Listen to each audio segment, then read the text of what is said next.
Hello, my name is Austin Gavala, and this is World History Class 2. Today, my presentation will be over Napoleon Bonaparte's invasion of Russia. A little backstory for you guys. Napoleon was born on August 15th, 1769, on a little island called Corsica off the Mediterranean Sea. Later on, as Napoleon grew up, he ended up going to a military school in France where he would excel at the top of his class in math and history. Later on, he would end up being a large part of the French Revolution.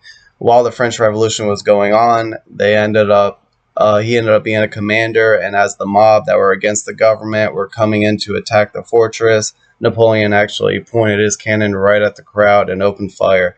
He gained a lot of fame for this, so is that a good thing? I don't know, but he did gain a lot of fame for this.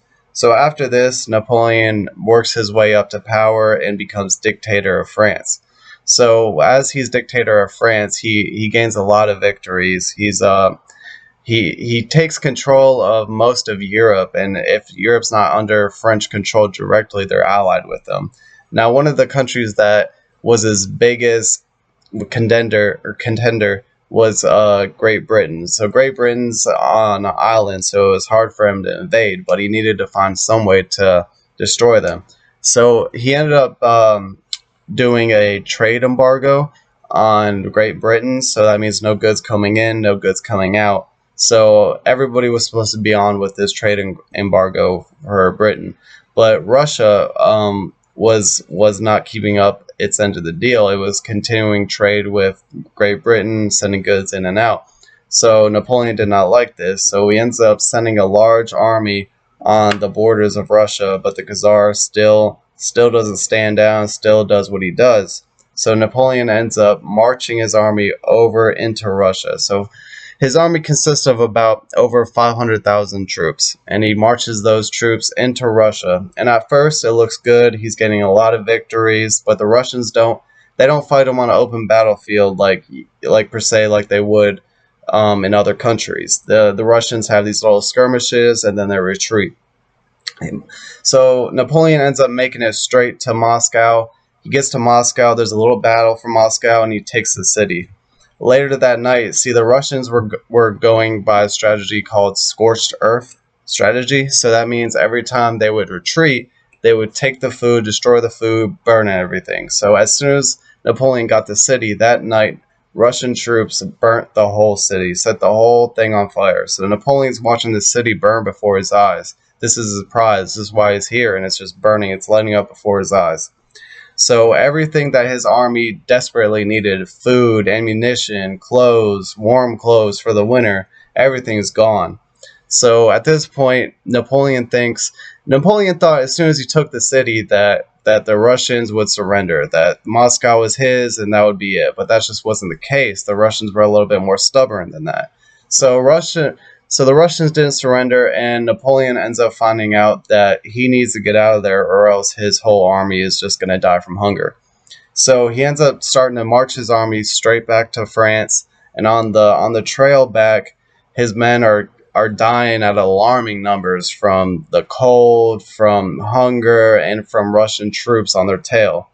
So he ends up getting back to the river to cross out of Russia, and the Russians have burnt all the bridges. So Napoleon makes these two makeshift bridges, and he starts to get his troops across. He starts rolling them across, but the Russians start to attack him, and he's right on Napoleon's tail. So he ends up having to burn the bridges, and he leaves about 10,000 guys on the other side.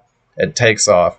At the same time, he hears about one of his generals in Paris who's telling everybody he's dead, and he's trying to take power in Paris and stage a coup.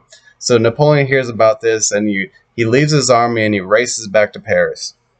He gets to Paris and he takes back control, but by the time that his army reaches the mainland of France, they're completely decimated. There's nothing left. So there was a big failure for Napoleon. Shortly after that, there was a big coalition of great nations that formed an alliance against Napoleon just to defeat him. They exiled Napoleon to an island, but he escaped, came back, retook control of his army and France, got a lot of victories once more, and then he fought one more battle at the Battle of Waterloo, and was defeated once more. But this time he got exiled and he didn't escape. Um, so I think Napoleon was a great commander and just a large part of history. The fact that it took a coalition of other nations to gang and join together just to beat this man, just because how brilliant he was in military and leadership and all of that is just crazy to me to think about.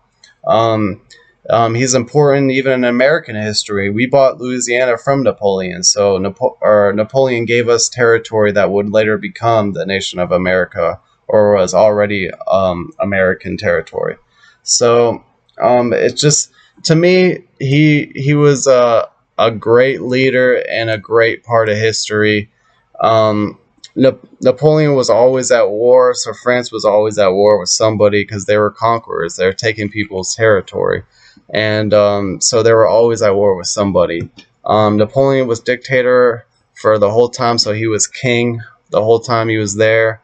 Um, and but yeah, that's why I did my presentation on him, because really the guy fascinates me. Just the military strategies, the leadership, how he did everything, how he got exiled and then came back, retook control of his army, and made them form another alliance. Like, I don't know, they had to do a lot to get rid of this guy, and that fascinates me. So I just think he was a great part of history and a big part of history, and that's my presentation. Thank you.